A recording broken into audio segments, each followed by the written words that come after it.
On a tous un ami qui nous envoie son manuscrit de 300 pages en disant de manière hyper sincère: dis-moi ce que tu en penses vraiment. Et là, c'est le drame. On lit, c'est joli, c'est bien écrit, il y a de belles métaphores sur le bitume ou le bananier en plein marché de Douala, mais il ne se passe rien. Pourquoi? Parce qu'un roman n'est pas un empilement de jolies phrases. Aujourd'hui, on sort le scalpel. On va passer votre roman au scanner pour voir s'il a une colonne vertébrale ou s'il n'est qu'un amas de muscles flasques.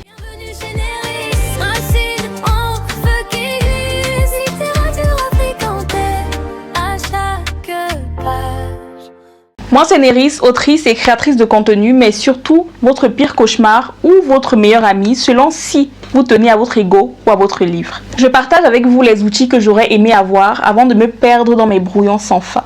Et croyez-moi, ils sont longs. On compte 6 principaux éléments qui font un bon roman. Je les appelle les 6 points vitaux. Ça n'a rien à voir, ça n'a rien d'un cours de français basique, donc ne prenez pas peur.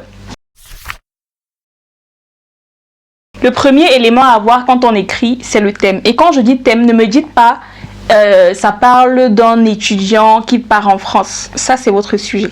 Le thème, c'est l'obsession qui hante votre livre.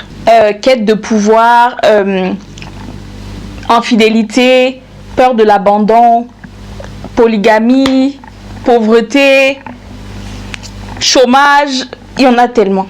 Si le thème n'est pas établi, le livre n'est qu'une succession d'événements. Deuxième élément indispensable, le personnage. Sachez qu'un personnage n'est pas une fonction. Être un personnage, ce n'est pas une fonction. Si votre héroïne est juste belle, intelligente et gentille, on s'en fout. On aime la contradiction. Un juge qui corrompt pour la bonne cause. Une mère qui déteste son enfant. C'est dans la faille, dans la saleté du personnage que le lecteur s'accroche. Et puis soyons réalistes, un individu parfait, ça n'existe pas. Pas même à Disney World.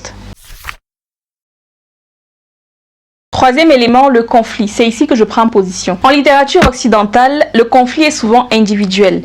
Le héros contre un système, le héros contre le reste du monde. Chez nous, le conflit est viscérablement social ou familial. L'obstacle n'est pas juste un individu isolé qu'on qualifie de méchant. Ça peut être le poids familial, la dette envers les ancêtres ou le regard du quartier.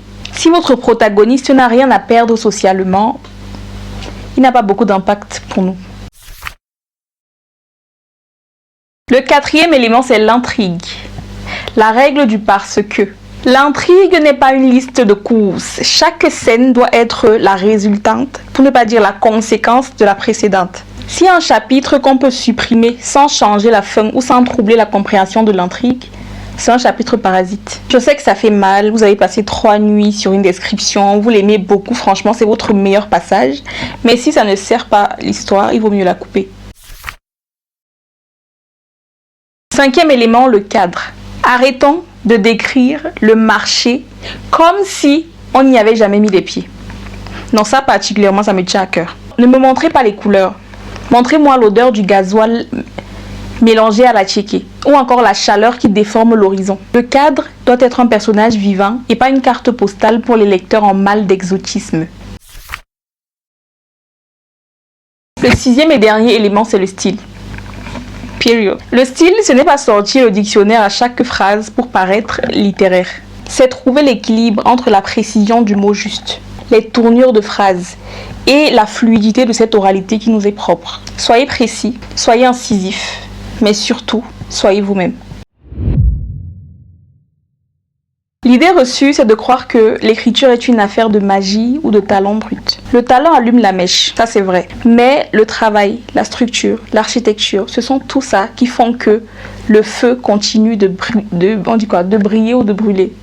Mais voilà, vous avez compris. C'est tout ça qui permet au feu de ne pas s'éteindre. Je crois fermement que un bon livre se bâtit. Dites-moi en commentaire quel point de cette checklist vous effraie le plus. Quel est le maillon faible de votre manuscrit actuel? Si je devais répondre à la question, je dirais que c'est souvent l'intrigue. Ça demande une certaine logique qui m'échappe facilement quand mon cerveau est assailli de plein d'idées que je veux développer. Du coup, le travail de correction, ça rend mon travail de correction très difficile.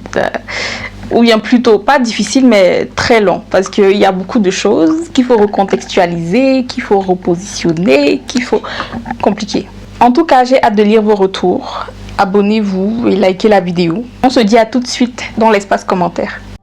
Plume qui trace l'Afrique,